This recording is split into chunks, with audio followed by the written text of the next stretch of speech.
Hello and good day everyone. This is to warmly welcome you to the 16th edition of Legal Insight. Today is Friday, the 29th day of May 2026. In this edition of the program, we will continue our discussion on incorporated companies, and today's focus is on shares of companies. In fact, in the next couple of weeks, we will be paying attention to so many issues in relation to shares. Now let us begin today's discussion by defining what is a share. A share simply means a unit of ownership in a company. What this means is that if you own a share or shares in a company, you have become a co-owner of that particular company. In practical terms, share capital of companies are divided into a number of shares with a nominal value. For example, a company having a share capital of 100 million naira may divide this share capital into 100 million shares with a nominal value of, let's say, 1 naira. Now, if you subscribe to 10 million shares, or if you buy 10 million shares, you have now become a co-owner of that particular company, having 10% ownership of the company. Having defined what is a share, now let us consider the classes of shares we have. There are basically three fundamental classes of shares, and they are as follows: ordinary shares, preference shares, and of course, deferred shares.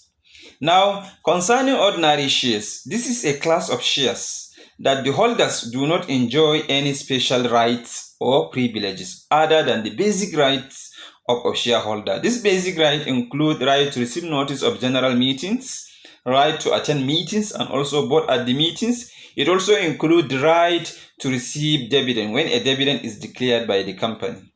Now, for a preference shares, in addition to these basic rights of holders of ordinary shares, they are also entitled to certain privileges. This includes, priority when it comes to payment of dividend. Now, where a dividend is declared by the company, the preference shareholder will be the first to receive dividend. In addition to that, when a company is being wound up and the capital will be redistributed back to the shareholders, the preference shareholders will also have priority in terms of receiving, the capital of the company when the company is being wound off.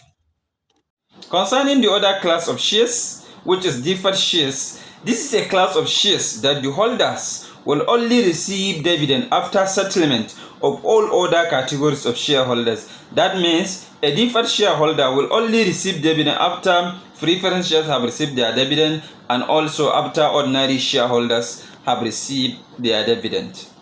It is important to state that a company is at liberty at any point in time to create and issue any class of shares. However, whenever a company creates new shares, it is mandatory on the company to offer it to existing shareholders.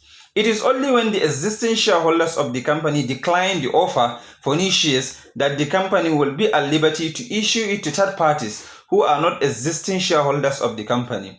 This is known as pre-emptive right of shareholders. Well, this brings us to the conclusion of this edition of Legal Insight.